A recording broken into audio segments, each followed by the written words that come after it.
Le cadavre de Rouvray est identifié. Il s'agit de Sylviane Lesage, ancienne enfant de la DAS. Christian Jambert poursuit son enquête sur ce meurtre et ses étranges disparitions. Ses méthodes de chasseur solitaire agacent le monde policé et un peu endormi de la gendarmerie auxerroise. Le gendarme Jambert met le doigt sur le dénominateur commun des disparus.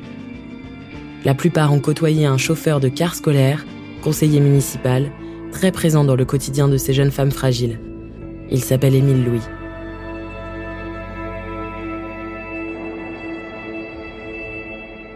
Vous écoutez La conspiration du silence, épisode 2, Émile Louis, première partie.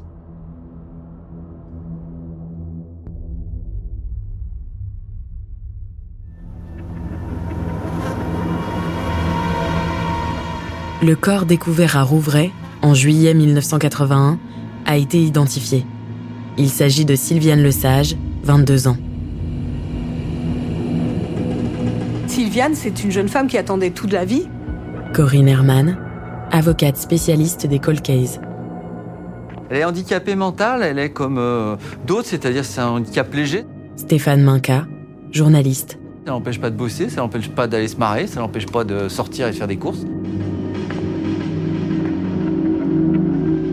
Elle a un travail, elle a un petit appartement, et puis elle a des amants. Voilà, elle va avoir plusieurs amants. Elle aime bien faire la fête. Et donc, elle va confier son fils, qui a 2 ans à l'époque, je crois, à sa colocataire en lui disant « Écoute, je vais faire la fête ce soir, je vais à Paris, je crois qu'elle dit. Je vais à Paris faire la fête. Et je reviens demain, tu veux bien t'en occuper ? Oui, pas de problème. »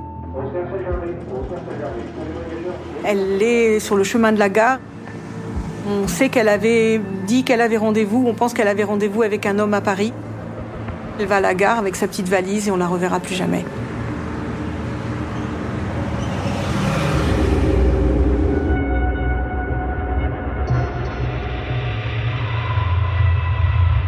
Cette personne était une ancienne pupille de l'ADA, c'était une jeune femme qui habitait à Auxerre et qui avait été élevée en fait chez la concubine du chauffeur de car.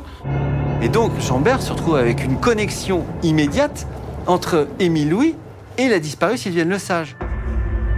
Christian Jambert, le gendarme en charge de l'enquête, s'aperçoit rapidement que Sylviane Lesage a grandi chez la concubine d'Émile Louis.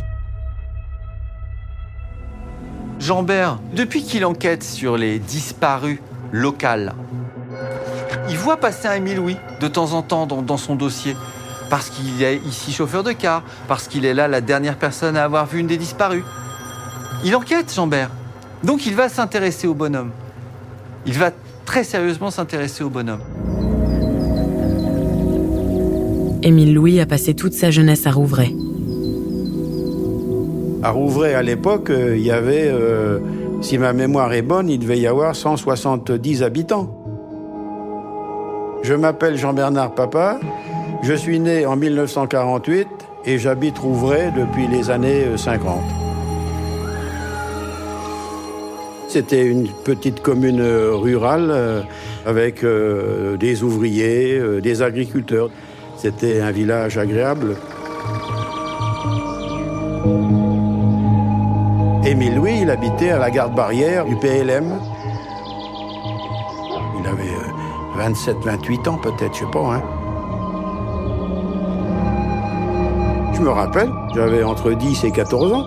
On allait jouer avec tout un tas de gamins. On allait traîner dans la plaine, on allait traîner un peu partout, quoi. Émile Louis, on l'a fréquenté. C'était quelqu'un qui était assez avenant.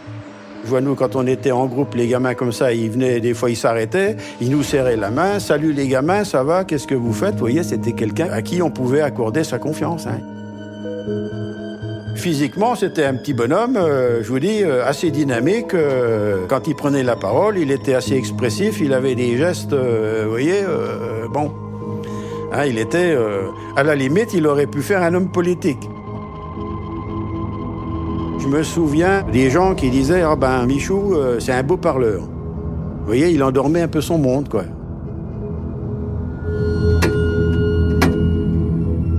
Émile Louis a cette intelligence de se fondre un peu. Didier Seban, avocat.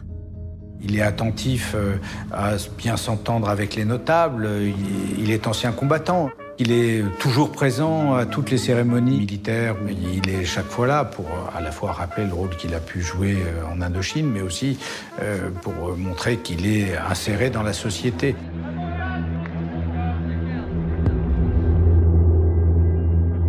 Pendant son enquête, Christian Jambert découvre que les jeunes femmes disparues vivent dans des endroits différents.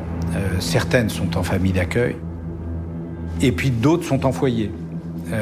En fonction des disponibilités, en fonction de leur situation personnelle, en fonction de ce que décide la DAS. Ce n'est pas elles qui choisissent. Et évidemment, il faut transporter ces jeunes femmes vers les instituts où elles étudient, l'institut médico-éducatif, ou quelquefois les centres où elles travaillent, les centres d'aide par le travail. Et pour les transporter, il faut des chauffeurs de bus.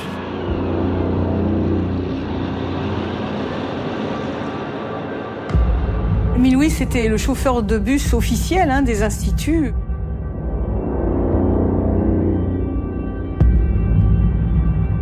Il transportait les jeunes filles le matin aux différents instituts et puis le soir, il les ramenait. Donc ça, c'était son travail. Et en plus, il travaillait pour les Rapides de Bourgogne.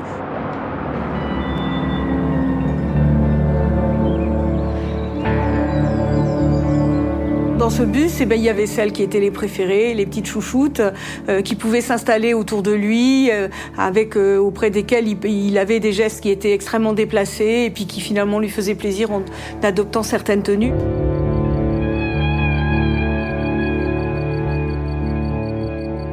Et puis, quand il n'utilisait pas le bus, il avait l'autorisation d'utiliser son véhicule. Donc ça ne choquait personne de voir Émile Louis avec des jeunes filles dans son véhicule, puisqu'il en avait le droit. Voilà le Émile Louis qu'on peut voir sur les routes de Bourgogne, d'un lieu à un autre, d'un institut à un autre, d'un centre à un autre, d'un foyer à un autre, avec ces jeunes femmes qu'il transportait. La plupart des jeunes filles disparues ont été élèves à l'Institut médico-éducatif de Gratterie. On m'a pas du tout parlé de disparus quand j'ai pris mon poste en septembre 1979. Je m'appelle Jean-Marie Petit-Collot, j'ai travaillé à l'Institut médico-éducatif Gratterie d'Auxerre à la fin des années 70 sous la direction de Pierre Charrier. À Gratterie, on était effectivement dans un établissement qui prend en charge des déficients intellectuels, mais c'était quand même pas des déficients intellectuels lourdes.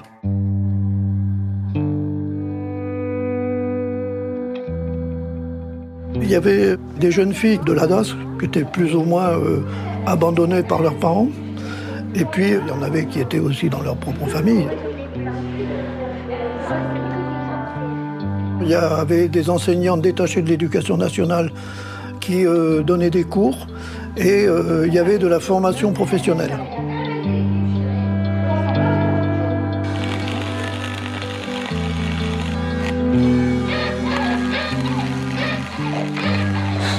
Pour les filles, c'était principalement blanchisserie et cuisine.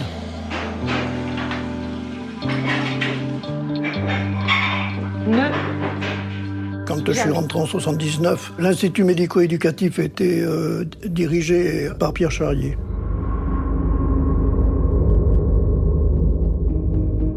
C'est un personnage un peu en couleur, un directeur inamovible d'établissement qui va rester directeur pendant des années du même établissement.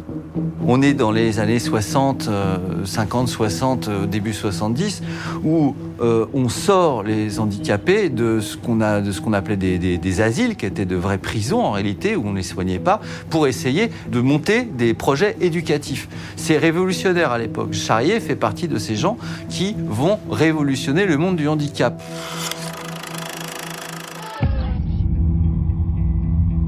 Charrier est plutôt un type bien, normalement. C'est quelqu'un en qui on fait confiance, qui devient une sorte de notable. Il travaillait en couple avec sa femme, Nicole Charrier. Puis un couple qui réside sur place. Il faut savoir que, il y avait une grande différence d'âge entre eux. Nicole Charrier arrivait là-dedans, de ce que je sais, un peu comme stagiaire. Et puis ensuite, il a fait le maximum pour qu'elle arrive à obtenir un poste de direction. Mais il a été obligé de l'aider beaucoup pour qu'elle puisse y arriver, parce qu'il n'était pas si compétente que ça. Nicole Charrier, c'est quand même une dame qui parle mal aux filles, qui les envoie promener, dont elles ont peur. Sur le plan du comportement, c'était pas toujours clean. Hein.